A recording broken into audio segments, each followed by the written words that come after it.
어서 오세요. 반갑습니다. 안녕하세요. 저는 20대 대학생 남자입니다. 이 상황을 어떻게 해야 할지 답답하고 하늘이 무너질 것 같습니다. 아직 대학도 졸업 못했는데 갑자기 아내와 아들이 생겼습니다. 축하한다는 친구도 있지만 대부분의 친구들에게 엄청 욕을 먹고 있습니다.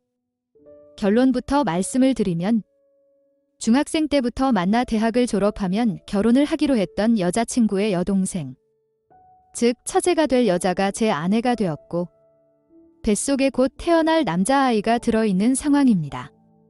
사건의 시작은 작년에 처제가 수능이 끝나고 여자친구와 같이 여자친구 자취방에서 모이기로 하였습니다. 예전부터 가끔씩 같이 모여서 영화도 보고 밥도 먹으며 놀았습니다. 그날도 그렇게 모이기로 하였는데 여자친구가 갑자기 일이 생겨서 집에 못 오게 되었고 처제는 이미 시골에서 버스를 타고 올라오고 있는 상황이라서 어쩔 수 없이 처제와 둘이서 보기로 하였습니다. 같이 영화도 보고 밥도 먹고 여자친구 자취방에 데려다 주는데 혼자 있기 심심하다며 제 자취방으로 가서 놀다가 자고 싶다는 것이었습니다. 다른 여자면 안 된다고 하였지만 이미 오랫동안 알고 지냈고 여자친구의 동생이기에 제 자취방으로 데리고 갔습니다. 수능도 끝났고 대학도 수시로 붙었기에 같이 가볍게 맥주도 마셨습니다. 이런저런 이야기하다가 뭐 좀 급하게 확인할 것이 있다면서 제 노트북을 쓴다길래 저는 편의점에 다녀오려고 집에서 나왔습니다. 이것저것 간식거리를 사고 여자친구랑 통화를 한 후에 집에 들어갔는데 처제가 제 노트북에서 어떻게 찾았는지 모르겠지만 헤드셋을 끼고 어른 동영상을 보고 있는 것이었습니다. 조용히 모른 척하고 나왔지만 언제 다시 들어가야 할지 난감했습니다. 밖에서 20분 넘게 앉아 있다가 화장실이 급해서 일부러 큰 소리를 내며 현관문을 열고 들어갔지만 처제는 아직도 어른 동영상에 심취해 있었습니다. 이미 이성을 잃은 것 같았습니다. 들어오는 저를 보고 놀라거나 창피해하지 않았고 오히려 기다렸다면서 저에게 키스를 하였습니다. 그날 결국 사고를 쳤습니다. 다음 날 아침에 일어나니 여자친구에게 너무 미안한 마음이 들었습니다. 제가 너무 괴로워하자 처제는 괜찮다면서 예상치 못한 술김에 일어날 단순한 사고였으니 그냥 잊고 없었던 일로 하자는 것이었습니다. 그러고는 벗어진 옷들을 챙겨 입고는 여자친구네 집으로 갔습니다. 그날 이후로 처제와 가끔씩 개인적인 주고받던 연락은 없어졌고 여자친구와 같이 보는 일도 없어졌습니다. 그렇게 처제와 사고를 친 지 2달쯤 지났을 때 처제가 갑자기 독립을 하겠다면서 집을 나간 뒤로 연락이 안 된다는 것이었습니다. 여자친구는 혹시라도 처제한테서 연락이 오면 알려달라고 하였습니다. 이때까지만 해도 처제가 저 때문에 집을 나갔을 거라고는 상상도 못했습니다. 그러고 몇 주쯤 지났을 때 여자친구와 여자친구 아버지가 갑자기 제 자취방으로 엄청 화를 내면서 들어오셨습니다. 인사하고 있는 저를 보자마자 멱살을 잡고 자기 딸들의 신세를 망쳤다면서 어떡할 거냐고 소리를 지르시는 것이었습니다. 알고 보니 처제는 그날 저와 사고 이후에 제 아이를 임신하였고 저와 가족한테 말도 안 하고 혼자 아이를 낳을 생각으로 집을 나간 것이었습니다. 아직까지 처제가 어디서 지내고 있는지 알지는 못하고 있고 처제의 병원 기록 및 전화 통화를 통해서 임신 사실을 알게 되었고 처제가 저하고는 연락을 하고 지낼 것 같아서 곧장 저한테 찾아온 것이었습니다. 하지만 저도 그날 처음 들은 이야기였습니다. 여자친구는 제 부모님들한테도 전화를 드려서 사실을 말씀드렸고 여자친구 아버지 차를 타고 제 부모님 집으로 같이 갔습니다.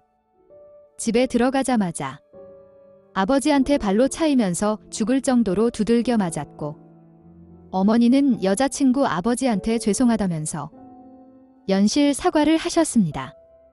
거실에서는 양가 부모님이 대화를 나누셨고 저는 제 방에 들어가 있었습니다. 옆에 있던 여자친구는 어떡할 거냐면서 화만 내었고 저는 미안하다는 말밖에 해줄 수 있는 것이 없었습니다. 한참의 대화가 끝나고 저는 거실로 불려나가 결정된 내용을 들었습니다. 무슨 수를 쓰든 처제를 찾아오고 하루라도 빨리 결혼 날짜를 잡아서 장가를 가라는 것이었습니다. 결혼해서 살면서 여자 문제를 일으키거나 사랑하지 않는데 못 살겠다고 하거나 그 밖의 이유로 이혼 이야기가 나오면 가만두지 않겠다면서 아버지 눈에서 레이저가 나왔습니다. 여자친구는 예상이라도 했다는 듯이 조용히 듣고만 있었습니다. 받을 때까지 처제한테 전화를 해서 통화가 되었고 한참 동안 설득해서 결국 만났습니다. 왜 임신 사실을 알리지 않았냐고 물었더니 아이를 지우는 것도 너무 무서웠고 아이의 아빠가 저라는 것이 알려지면 집안 문제가 생길 것이 너무 뻔하기에 집을 나왔는데 막상 혼자서 생활비를 벌면서 출산까지 하려니 무섭고 두려웠다고 하였습니다. 그래서 집에 말하게 되었다고 하였습니다. 처음에는 저도 너무 화가 났지만 막상 울면서 말하는 처제를 보면서 혼자서 마음고생했을 것을 생각하니 미안했습니다. 자취방부터 저희 집까지 있었던 모든 일들을 말해주었고 아직은 정신도 없고 부양한 능력도 없는 대학생이지만 졸업과 동시에 꼭 취업해서 행복하게 살게 해주겠다고 하였습니다. 아무런 마음도 없이 어떻게 결혼을 하고 언니와 어떻게 얼굴을 보고 살 수 있냐며 펑펑 우는 것이었습니다. 이거 말고도 집안 어른들 중에 저와 언니가 애인 사이임을 아시는 분들도 많은데 어떡할 거냐며 우는 처제를 한참 동안 설득하고 달래주었습니다. 처제를 데리고 저희 집으로 갔습니다. 여자친구 부모님들도 저희 집에 오셨고 여자친구는 오지 않았습니다. 저희 어머니께서 미안하다며 처제의 손을 꼭 잡아주었고 아직도 처제라고 부르던 제 호칭에 아버지께서는 아직도 덜 맞아서 정신을 못 차렸냐면서 뺨을 때리셨습니다. 처제는 다니던 학기만 다니고 휴학을 하기로 하였고 이미 배가 많이 불렸으니 아이를 낳은 다음에 결혼식을 하기로 하였습니다. 휴학하기 전까지는 제 자취방에서 같이 지내고 휴학하고 나서는 저희 집이든 처갓집이든 제 자취방이든 원하는 곳에서 지내라고 하셨습니다. 제가 취업하기 전까지는 부족한 생활비 및 병원비는 양쪽 집에서 반반씩 보태주시기로 하였습니다. 이 말도 안 되는 상황으로 하게 결혼인데 잘 살아갈 수 있겠죠? 오늘의 사연은 여기까지입니다. 구독과 좋아요, 알림 설정 부탁드립니다. 긴 글을 읽어주셔서 감사합니다. 구독과 좋아요 꾹꾹 눌러주세요. 꾹꾹. 알림 설정도 꾹꾹 눌러주세요.